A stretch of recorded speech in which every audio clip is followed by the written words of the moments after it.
오늘 읽은 본문을 통해 예수님이 힘을 주시는 사람이라는 제목으로 말씀을 나누려고 합니다. 미국에서 RV라고 하더라고요. 레저용 차량에 올라서 복음을 전하는 부부가 있었습니다. 어느 날 시카고의 어느 교회에서 3일간 집회 요청을 받고 간증 집회를 했는데 집회 마지막 날에 누구인지 모르지만 교회 주차장에 이렇게 세워져 있던 그 RV를 향하여 총을 쐈다라고 해요. 2002년부터 이제 복음을 전하러 다녔는데 그 RV를 타고, 근데 유리창이 깨지기도 했고 문짝이 부서지기도 했지만 또 물건 훔쳐가기도 했지만 총의 위협은 그때가 처음이었다라고 합니다. 그래도 이 부부는 총을 쐈던 그 사람을 그리스도의 사랑으로 용서하고 복음의 전진을 계속해 나갈 것을 더욱 다짐했다라고 합니다. 이 이야기는 17년 동안 순회 전도자의 삶을 살아온 박승목, 박영자 부부가 쓴 복음은 그래도 달린다라는 책에 실려 있는 이야기입니다. 세상에는 받아야 하는 고난이 있고 받지 말아야 되는 고난이 있는 것 같습니다. 받지 말아야 하는 고난은 징계, 하나님께서 주시는, 사랑하는 아들이기에 주시는 그런 징계가 대표적이겠죠. 물론 이것도 이 사랑의 매도 피가 되고 살이 되는 그런 고난이 될 것입니다. 그런데 안 받을 수 있는 삶만 살 수 있다면 그것도 괜찮은 삶 아니겠습니까? 근데 안 받을 수 없는 그런 삶들을 살기가, 안 받을 수 있는 삶을 살기가 참 어렵기 때문에 그것이 참 문제죠. 그런데 본문 5절 고난을 받으며, 여기 이제 엄밀히 말하면 고난을 견디며 라고 볼 수 있는데요, 이렇게 말씀하신 것처럼 그리스도인들에게는 받아야 되는 고난, 다시 말해서 받을 때 견뎌내야 되는 고난도 있다라는 거예요. 그것이 무엇일까요? 처음에 소개해드렸던 박승묵, 박영자 부부의 이야기에서도 볼 수 있었던 것처럼 그것은 말씀을 전파함으로 말미암는 고난, 말씀을 전파할 때 받을 수 있는 그런 고난, 그것이 바로 받아 견뎌내는 고난이다라는 것입니다. 굳이 고난을, 복음을 전한다 하더라도, 말씀을 전파한다 하더라도 굳이 고난을 자초할 필요는 없죠. 그런데 말씀을 전할 때 그로 인한 고난이 온다면 그리스도인들은 그것을 받아낼 수 있어야 한다는 것입니다. 본문에는요, 바로 그러한 고난들을 견뎌왔고 또 어쩌면 이것을 쓸 때에도 그 속에서 숨쉬고 있는 듯, 그 고난 속에서 숨쉬고 있는 듯한 어르신이 등장합니다. 누구일까요? 바로 바울입니다. 그는 어떠한 고난을 당했고 당하고 있는 것처럼 보입니까? 본문은 바울이 당한 고난을 몇 가지 찾을 수 있습니다. 그것이 뭐냐면 먼저 대적자를 만나서 해를 당한 것입니다. 14, 15절을 잠시 보십시오. 거기 보니까 구리 세공업자인 알렉산더, 이 알렉산더가 이 디모데전서 1장 20절에 나오는 그런 믿음과 양심을 버린 배신자, 그래서 바울에게 출교 조치를 당한 그 사람이거든요.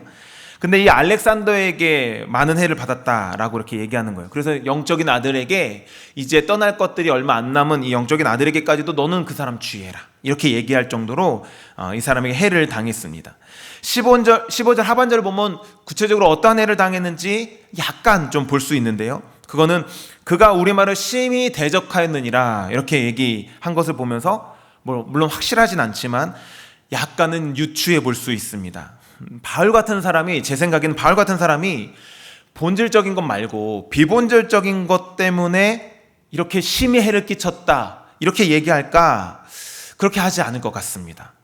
그러니까 이런 거, 그리고 또 주석가들의 이야기, 또 처음 이 본문을 읽을 때도 사실은 그런 생각이 들었는데요, 그건 뭐냐면 이 우리말은, 여기서 말하는 우리말은 바울이 선포한 복음, 그 복음이 우리말, 그러니까 복음을 대적한 그런 해를 당한 것처럼 보입니다. 여러분, 가만히 있으면요 아무 일도 일어나지 않습니다. 그렇죠? 가만히 있으면 아무 일도 일어나지 않는 것처럼 가만히 있으면요 고난도 일어나지 않습니다. 여러분, 가정 안에서도요 가만히 있으면요 아무 일도 일어나지 않아요. 싸울 일도 없습니다. 근데 무슨 무심코 던진 그 한마디, 무심코 행동했던 그 하나의 행동이 우리 자녀를 노엽게 할 때도 있고요, 또 우리를 속상하게 할 때도 있는 것이죠. 가만히 있으면 아무 일도 일어나지 않을 텐데, 근데 말씀 전파를 하다 보니까, 바울이 말씀을 전파하다 보니까 출교 조치도 해야 되고 사역을 방해하는 사람들도 만나는 것입니다. 말씀이 전파되면요, 보통 두 가지 반응들을 일으킵니다. 보통은 믿고 순종하게 만들든지, 아니면 그 말씀을 미워하거나 그 말씀을 전파하는 사람들을 싫어하고 또 방해하고 귀를 막든지. 사도행전에 보면요, 어찌할꼬 하고 난 다음에 반응이 달라지죠. 베드로의 설교를 들은 사람들은요, 어찌할꼬 하며 회개하고 그 복음 가운데로 들어옵니다. 근데 스데반의 설교를 들은 사람들은요, 어떻게 해요? 귀를 막고 결국엔 스데반을 돌을 던져버리죠. 그렇게 스데반을 죽이곤 합니다. 이렇게 말씀을 전파할 때 이런 두 가지 반응들로 보통 나타나게 되는데요, 이 말씀을 전파하다 보니까 이 고난도 하나님의 역사도 일어나지만, 또 고난 또한 하나님의 역사라고 볼 수 있지만 고난도 일어난다, 받게 된다라는 것입니다. 우리가 삶으로 말씀을 살아내는 것도 전파하는 것이라고 본다면, 또 말로 전파한다면 우리는 이것들을 종종 경험할 수 있습니다. 가족 중에 믿지 않는 사람들에게 말씀대로 살아가는 것들이 조롱을 받을 수도 있습니다. 남편에게 조롱을 받기도 하고요, 아내에게 조롱을 받기도 합니다. 자녀들에게 조롱을 받기도 합니다. 또 잠깐 건드립니다. 자꾸 본능적인 것 같아요. 영적인 일인 것 같습니다. 보면 이 은혜 받을 때 있잖아요. 은혜 받을 때 막 건드립니다. 그래서 제가 이렇게 수련회를 갔다 왔을 때 우리 어머니께서 그날만큼은 저를 건드리지 않으셨습니다. 이게 지혜롭게, 이게 뭔가 하나님께서 은혜를 주셨겠지라고 생각해서, 원래 보통 수련회를 갔다 오면 어떻게 해야 됩니까? 우리 어머니들이 기대하는 게 뭐예요? 딱 집에 와서 어머니 제가 그동안 좀 잘못 산 것 같아요, 이렇게 고백도 하고, 그리고 이제 자기 방으로 들어가서 이제 피곤하지만 공부도 좀 하고, 또 이제 어머니의 말씀들도 좀 주의 깊게 듣고, 이런 것도 우리가 수련회 보낼 때마다 기대하는 게 그런 거 아닙니까? 제가 그랬을까요? 저도 그러지 않았습니다. 수련회에 끝나자마자 그 즉시 이제 친구들과 이렇게 나가서 그 3일 전에 했던 그 행동들을 동일하게 하고 이렇게 돌아옵니다. 왜냐하면 이제 좀 은혜를 또 받은 것 같으니까, 이제 또 이 보상 심리가 있잖아요. 그동안 못했던 게임, 그동안 못했던 이렇게 놀이들, 이런 것들을 또 이제 하고 이렇게 돌아옵니다. 근데 어머니가 나중에 그런 얘기들을 해주셨던 것 같아요. 뭐냐면 그때만큼은 혹시 하나님의 은혜가 있을까? 그래가지고 이제 건들지 않았다, 이렇게. 근데 우리가 하나님의 말씀대로 살려고 할 때, 또 하나님의 말씀을 전파할 때, 그때 가까운 가족이든 또 친척이든 친구든 이웃사촌이든 조롱도 듣고 또 막 건드려져 가지고 우리의 마음들을 좀 아프게 하기도 합니다. 이런 고난들이 말씀을 전파할 때 일어난다라는 거예요. 본문에는 이에 그치지 않고요, 바울이 또 다른 고난 가운데 있다라는 것들을 또 보게 합니다. 그것이 뭐예요? 영혼을 잃어버리는 아픔, 또 외로움의 고난인 것처럼 보입니다. 11절 말씀 잠깐 보시면요, 노년의 바울 곁에는 누가만 있습니다. 10절에 보니까 한때 바울의 동료였던 데마가 이 세상을 사랑하여서 바울을 버리고 데살로니가에 갔습니다. 여기서 버린다는 것은요, 바울을 버린 게 아니라요, 믿음을 버린 거라고 합니다. 그러니까 배신한 거예요, 배교한 거예요. 그리고 떠난 것을 의미합니다. 믿음을 떠난 거예요.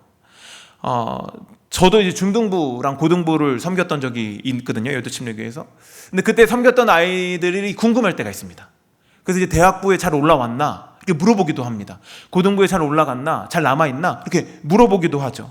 저 같은 사람도 그런데, 근데 바울은 얼마나 그 사람들이, 또 자기가 섬겼던 사람이, 또 자기와 함께 동역했던 사람이 세상으로 갔다, 믿음을 배신했다, 이런 것들을 들을 때 얼마나 마음이 아팠을까요? 이것도 또한 말씀을 전파하다 보니까 생기는 고난입니다. 또 그레스게, 디도, 이런 사람도 갈라디아, 달마디아로 갔습니다. 또 두기고는 특별히 바울이 또 보냈습니다. 왜요? 아마도 사역적 어떤 필요 때문에 갔을 거예요. 사역적인 움직임이었을 거예요. 그러니까 누가와 홀로 남은, 둘만 남은 그런 외로움, 아픈 것이죠. 저도 정이 많아가지고 누군가 이렇게 저를 떠나가는 것, 그런 것들을 참 이렇게 못 견뎌합니다. 많이 울고요. 그래서 제가 되게 창피하게 중등부 이렇게 마지막으로 설교할 때 막 이게 설교 내용이 그렇게 슬픈 것도 아닌데 막 울었어요. 고등부 이렇게 그만둘 때도 막 울었어요. 막 눈물이 막 주체할 수가 없겠더라고요. 제 때문에 그렇게 울어야 되는데, 근데 이 섭섭함 때문에 그렇게 막 울었던 것 같아요. 그래서 막 창피하게 막 엉엉 울었던, 여도침례교회 와서 제일 많이 운 때가 그 두 날이 아닌가, 그런 생각을 제가 좀 해봅니다. 이 죄 때문에 그렇게 울었어야 되는데. 어쨌든 그런 거, 외로운 거, 힘든 것이죠. 어려운 것입니다. 이런 아픔들, 말씀들 전파하니까 경험되는 아픔들 아니겠습니까? 1장에서 복음같이 고난을 받으라 라고 말했던 바울, 그 바울도 또한 복음과 같이 고난을 받고 있었던 것입니다. 사실 바울이 당한 고난은 이 정도가 아니에요. 지금 시간상 다 다룰 수 없을 정도로 수없이 많은 고난이라는 것들을 우리는 바울이 쓴 서신서를 보면서 알게 됩니다. 말씀을 전파하면 이렇게 고난을 받고 견뎌내야 되는 순간들이 있다라는 거예요. 그러나 여러분, 그럼에도 불구하고요, 성도는 말씀을 전파해야 됩니다. 오늘 그 이유에 대해서 말씀하고 있는 것들을 우리가 살피려고 하는데요, 첫 번째입니다. 첫 번째는요, 말씀 전파는 하나님의 명령이기 때문에 그렇습니다. 1, 2절 말씀을 보시면요, 1, 2절 말씀과 5절 말씀을 보시면 바울은 때를 얻든지 못 얻든지 항상 말씀을 전파하게 힘쓰라라고 엄하게 명령하고 있습니다. 그래서 엄하게 명령한다는 것은요, 임무를 부여하면서 맹세하는 거예요. 근데 그 맹세에 대한 증인으로 말미암아 그 임무나 그 맹세의 가치들이 막 결정되지 않습니까?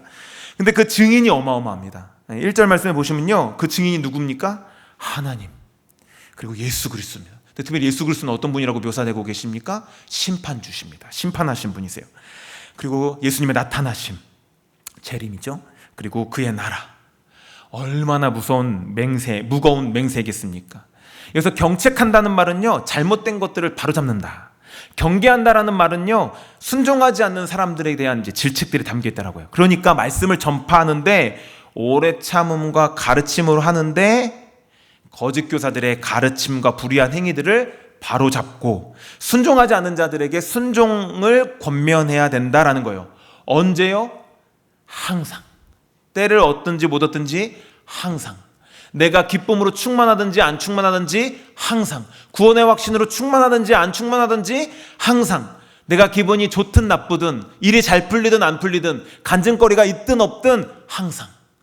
때를 얻든지 못 얻든지 항상 해야 된다는 거예요.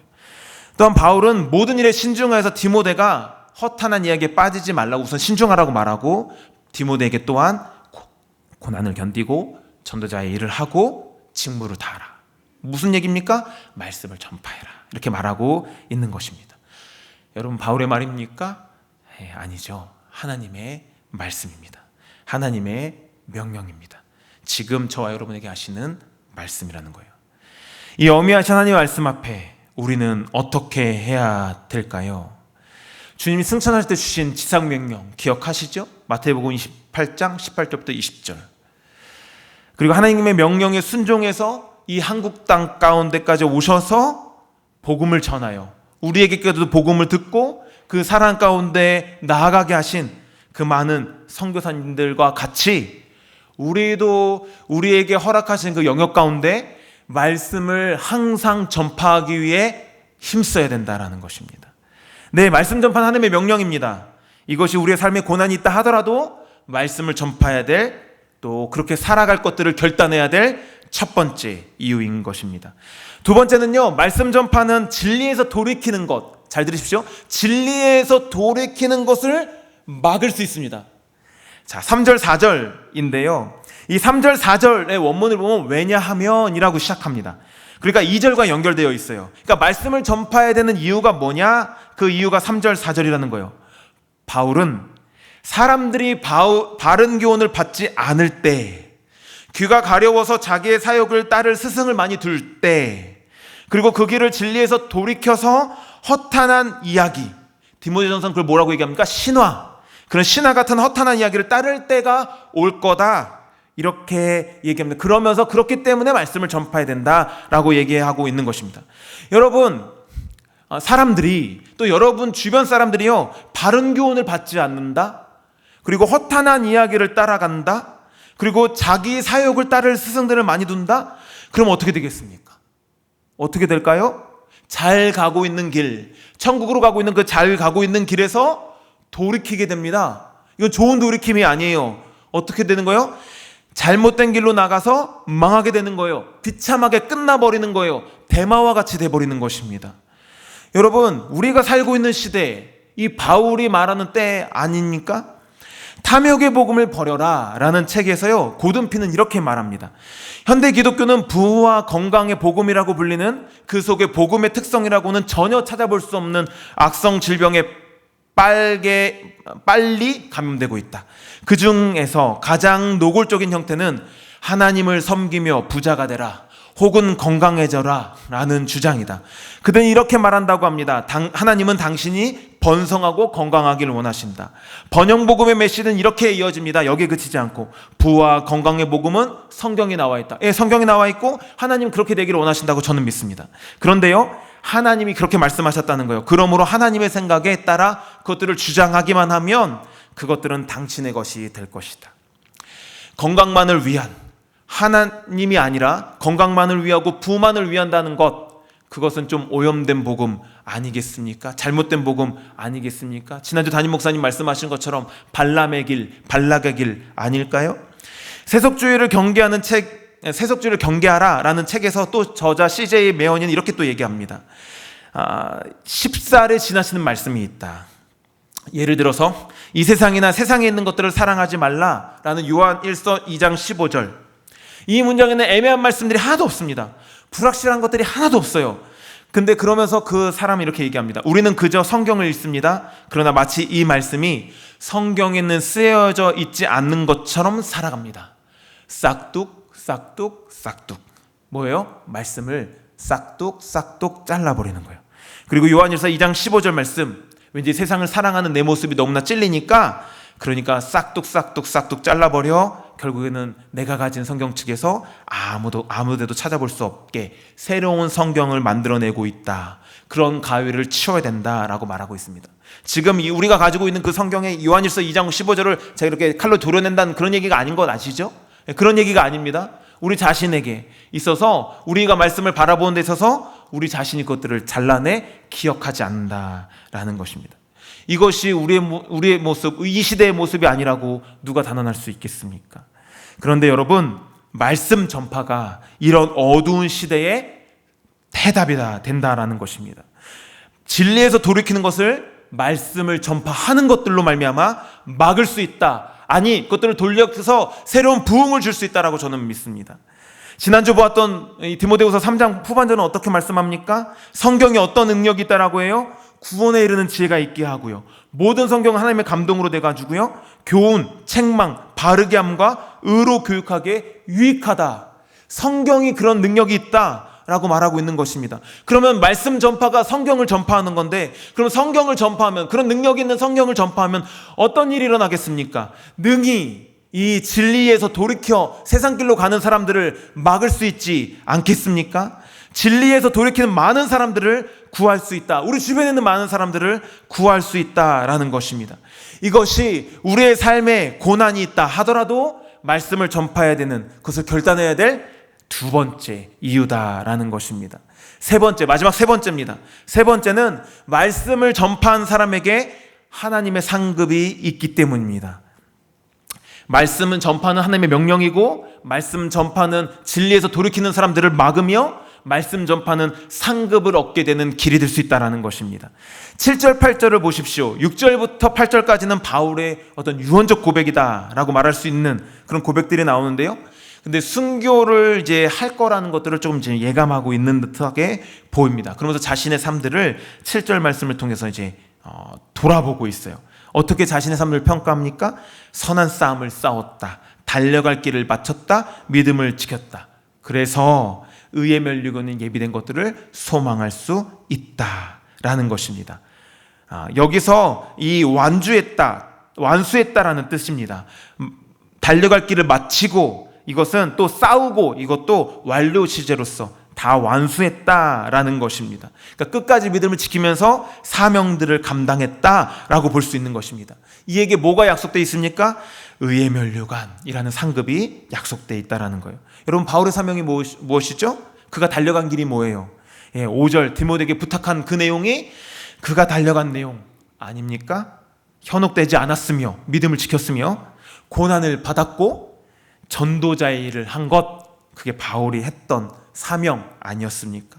여러분, 전도자의 일, 말씀을 전파하는 일은 또 누구의 사명도 됩니까? 하나님께서 누구에게도 그 말씀을 하셨습니까? 하나님의 모든 백성에게도 하신 말씀 아닙니까? 믿음을 지키며 이 선한 싸움이자 달려갈 길을 마친 사람에게 의의 면류관이라는 상급이 있다면, 믿음을 지키면서 말씀을 전파한 사람들, 그 사람에게도 의의 면류관을 소망할 수 있는 근거가 되지 않겠냐라는 것입니다.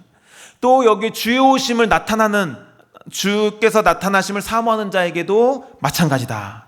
여러분, 누가 사모하겠습니까? 누가 시험을 사모합니까? 열심히 준비한 사람, 주의 말씀대로 그렇게 살아간 사람 아니겠습니까?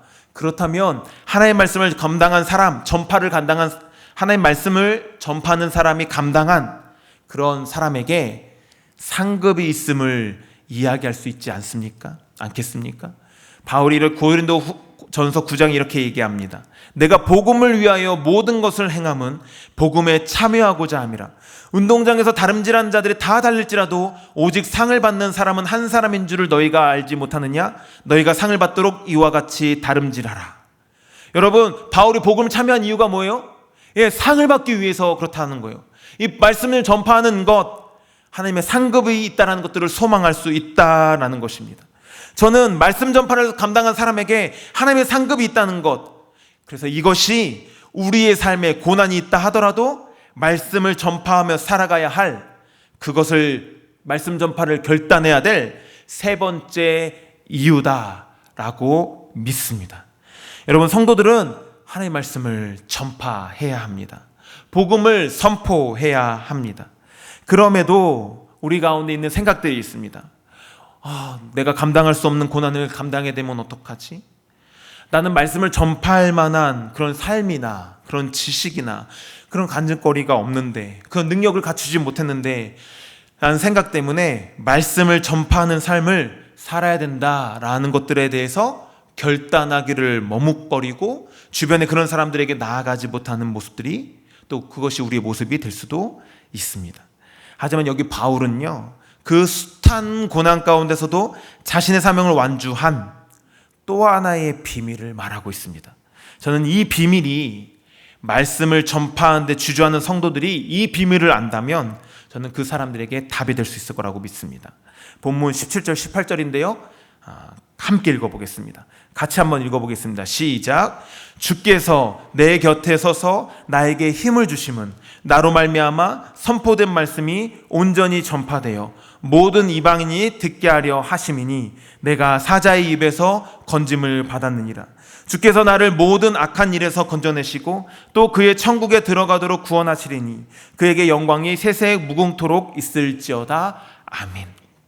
바울은 자신으로 말미암아 선포된 말씀이 온전히 전파되어, 그래서 이방인에게 듣게 하시려고 자신에게 힘을 주시고 있는 분이 계시다, 힘을 주신 분이 계시다 라고 말합니다. 자신은 사자의 입에서 건짐을 받았다라고 고백합니다. 그리고 자신에게 힘을 주신 그분으로 말미암아 앞으로도 삶 가운데 모든 악한 일에서 건짐을 받을 것뿐만 아니라 결국 천국에 들어갈 것이다 라는 것들에 대해서 확신하고 있다라고도 말하고 있습니다. 바울에게 힘을 주셔서 이러한 은혜를 베푸시는 분이 누구십니까?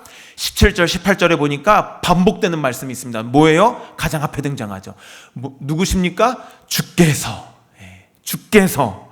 우리 주님께서, 예수님께서 말씀을 전파한 바울에게 힘을 주셨습니다. 그래서 그를 사자에서 건지셨습니다. 고난을 당하게 하셨고 견뎌내게 하셨고 승리하게 하셨습니다. 그분은 바울이 남겨진 시간들 가운데서도 계속해서 은혜를 베푸실 것입니다. 여러분, 주 예수님께서 여전히 말씀을 전파하는 성도에게 힘을 주셔서 모든 악한 일에서 건짐받게 하실 줄 믿습니다. 그래서 우리가 두렵다 하더라도, 또 우리는 할 수 없다 하더라도 그것이 핑계가 될 수 없고 우리는 나아갈 수 있는 거예요. 그래서 말씀을 전파하는 성도는요, 결국은 이렇게 될 것입니다. 뭐예요? 주님께 힘을 얻는 경험을 얻는 사람. 오늘 말씀의 제목처럼요, 예수님께 힘을 얻는 사람, 그 사람이 될 것입니다. 왜요? 말씀을 전파할 때, 고난을 당할 때, 여러 가지 상황들을 경험할 때, 그때마다 하나님께서 역사하시는 것들을 경험하게 될 것이니까요. 그때마다 하나님께서 위로하시고 이기게 하실 것들을 경험하게 될 것이기 때문에 그렇습니다. 힘을 얻는다는 것들을, 주님께서 힘을 주신다는 것들을 능히 경험하게 되는 사람, 그 사람이 될 것이기 때문입니다. 그래서 더 말씀 전파의 사명들을 감당하게 될 거예요. 그러나 성경 곳곳에서 주님 말씀하셨듯이 또 오늘 1절 말씀에 심판주라고 말씀하신 것처럼 살아있는 자와 죽은 자를 심판하실 그리스도께 그 말씀 전파의 사명을 감당하지 않으면 책망의 심판을 또 받게 될 것입니다. 여러분, 우리 모두는 예수님께 힘을 얻는 그것들을 경험해야 되는 성도가 되어야 되지 않겠습니까? 이제 말씀을 정리하겠습니다. 성도는요, 말씀을 전파하면서 고난을 받을 수 있습니다. 많이 경험하셨을 거예요. 그럼에도 불구하고 여전히 그 말씀을 전파해야겠다는 불씨가 꺼지지 않는 이유가 뭡니까? 성령 하나님께서, 예수님께서 여러분 마음 가운데 위로하시고 다시 일어나시고 힘을 주시는 이유 아니겠습니까? 그래서 성도는 고난을 받을 수 있지만 그럼에도 말씀을 전파해야 될 세 가지 이유를 함께 살폈습니다. 그것은 하나님의 엄미한 명령이기 때문에, 또한 말씀 전파가 진리에서 거스르는 사람들, 허망한 이야기를 따르는 사람들을 막을 수 있기 때문에, 세 번째, 말씀 전파를 사랑하는 사람은 말씀 전파를 감당하는 사람에게 하나님의 상급이 기다리고 있기 때문이라고 하였습니다. 그러므로 성도는 하나님의 말씀을 전파해야 된다라는 것입니다. 그리고 삶으로 전파해야 된다라는 것입니다. 우리 이 하나님의 말씀 앞에서 다시 말씀 전파를 감당하겠노라고 힘들었지만, 고난 때문에 포기했지만, 전했는데도 아무 일도 일어나는 것 같지 않아서 답답했지만, 나는 은사가 아니라고 생각했지만, 그렇지만 다시 그 사명을 감당하겠노라고 결단하지 않으시겠습니까? 설교초에 그 복음은 그래도 달린다라는 그 부부는요, 원래 미국으로 이민을 갔다라고 해요. 근데 그 부부의 건강이 안 좋아져서 이 간암 선고를 받게 돼서 남은 인생을 예수님을 위해 살기로 이렇게 선택을 했다라고 합니다. 근데 예수님께 물어봤대요. 하나님을 위해서 하나님 가장 기뻐하시는 일이 무엇입니까? 그때 전도가 그것이다 라는 것들을 깨닫게 해주셨다라고 말합니다. 그리고 이 책이 2019년도에 나온 그때까지 이 76세 동갑 노부부는 17년째 미국 전역을 누비는 순회 전도자로 살고 있다라고 합니다. 우리도 그런 삶들을 본받아 나아가야 되지 않겠습니까? 이제 이번 주면 한 해의 영적 결실들을 살펴보는, 그리고 해마다 VIP 새생명 축제를 섬겼던 10월이 시작되는 한 주입니다. 코로나 팬데믹으로 상황은 어렵지만, 그래서 어쩌면 더한 고난이 있을 수도 있지만 우리 공동체는 VIP 새생명 축제를 준비하고 있습니다.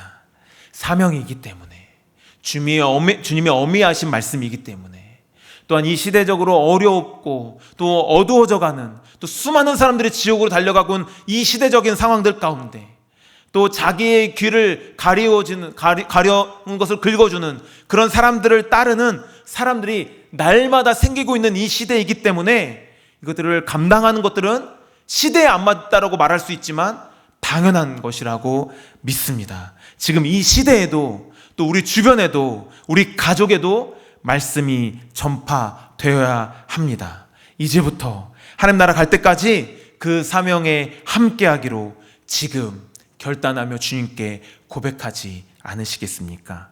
예수께서 나와 말씀하여 이르시되 하늘과 땅의 모든 권세를 내게 주셨으니 그러므로 너희는 가서 모든 민족을 제자로 삼아 아버지와 아들과 성령의 이름으로 침례를 베풀고 내가 너에게 분부한 모든 것을 가르쳐 지키게 하라. 볼지어다 내가 세상 끝날까지 너희와 항상 함께 있으리라 하시니라. 우리 시선 찬양 드리시고 결단하면서 주님 앞에 나아가도록 하겠습니다.